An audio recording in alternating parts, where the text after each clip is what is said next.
Ah, there you are, my dear skeptic. Come on in.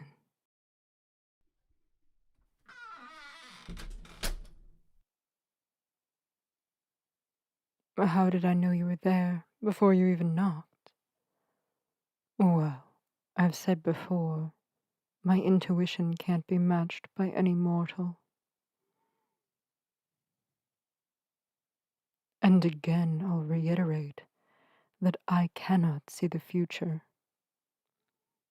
The veils are only available to a very small number of fae and seers. The rest of us live in ignorance of all but their existence. Now, come in and sit down.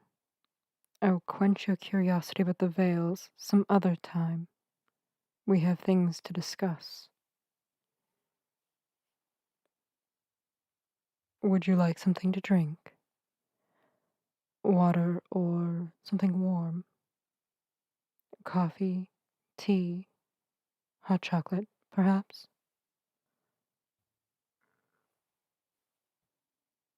All right, let me get that for you, and then we can start our discussion. A few days have passed. Has the charm worked to aid in your sleep? Good, good. I'm happy to hear that.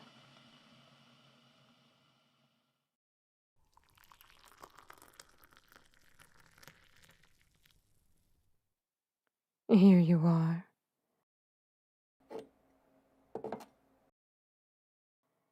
It's helpful to know we have a temporary aid while we unravel this mystery.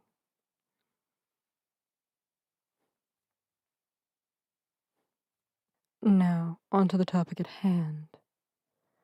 I've spent the last few days doing some research, looking into what could be causing the nightmares. While I do have a possibility, it isn't a simple thing. Oh, don't seem so distraught, my dear skeptic. We'll figure this out together.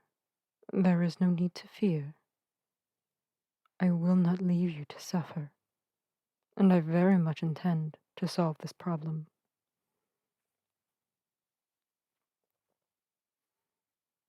Ah, well, yes. I said it isn't simple, but that doesn't mean it will be dangerous. It may just take some time.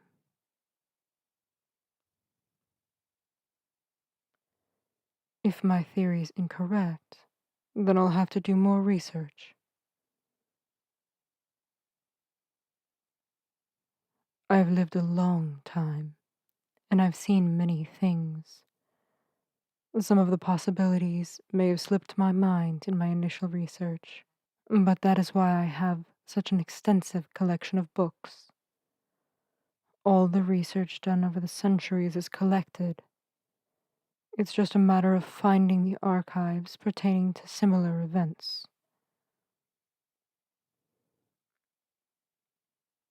Yes, but enough about that for now. Let's get back to the current theory as to what is causing your nightmares. Process of elimination is the best method for a problem of this nature. I believe there may be an object in your house that has absorbed a large amount of negative energy, which has begun leaching out into your space, leading to what you've experienced: the poor sleep, and now the nightmares. Certain items can hold on to emotion. It typically happens in jewels, but things worn and used consistently can store the feelings of those who owned them, especially if those emotions were strong and continuous.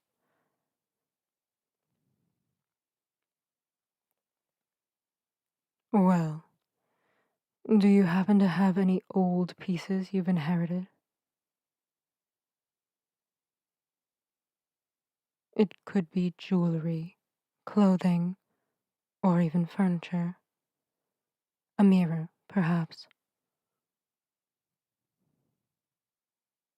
Nothing. Hmm. No passed down dolls or paintings? All right. So not a family relic then? Hmm. Well, do you buy used things? Thrifted furniture or jewelry?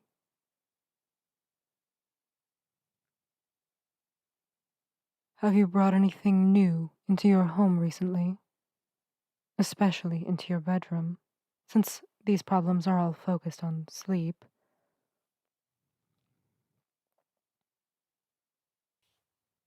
Nothing that comes to mind. Very odd. Has a family member or friend given you anything recently? This is very odd indeed. This seemed like it would be the right path to finding an answer. There may be something. What do you mean, dear skeptic? You seemed pretty sure of your answers earlier, that there was nothing antique or newly acquired in your space. You may have forgotten. That seems unlikely.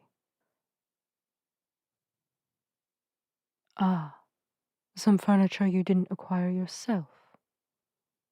Hmm. Those items could potentially be the culprits, yes.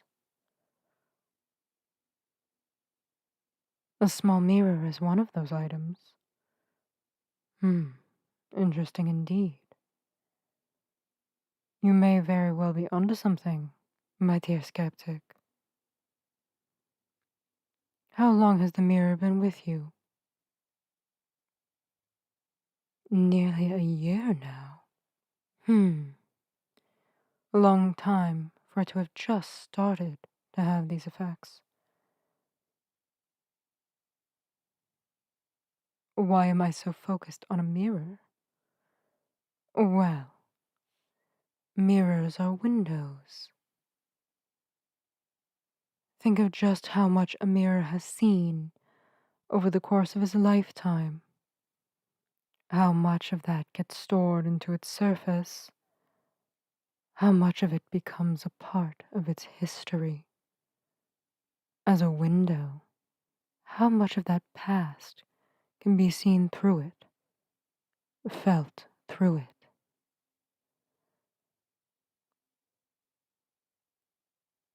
Mirrors are powerful things with intrinsic magic, as much as people disregard that fact.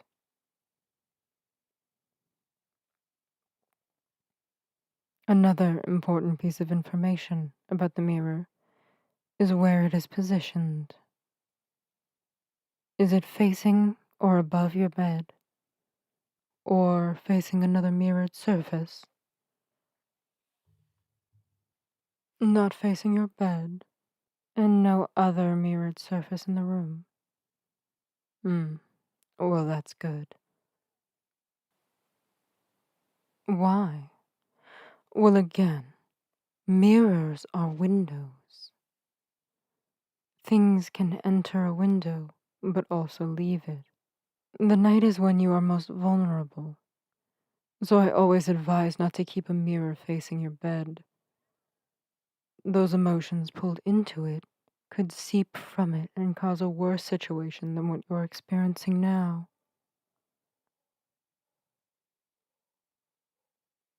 Ah, yes.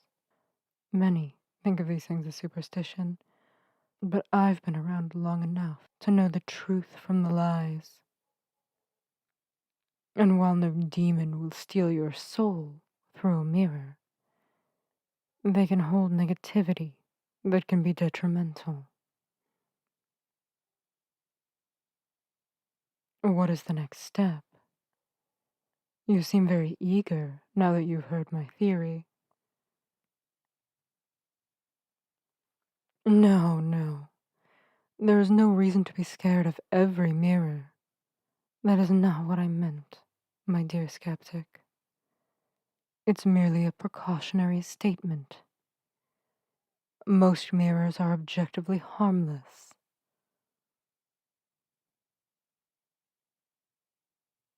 All right, as long as I don't give you a fear of them altogether. How big is the mirror in your space? Would it be easy to transport?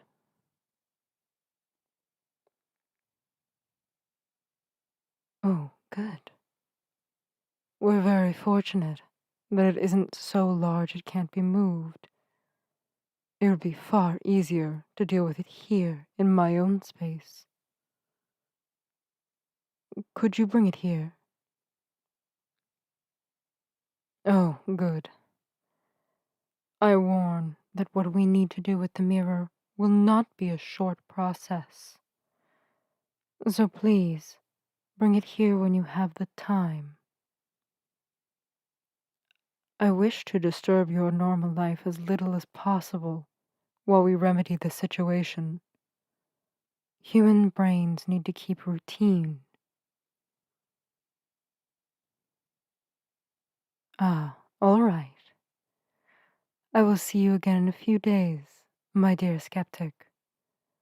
I hope the charm continues to help in the meantime. Yes, of course. I will see you again very soon, my dear skeptic. Be safe until then.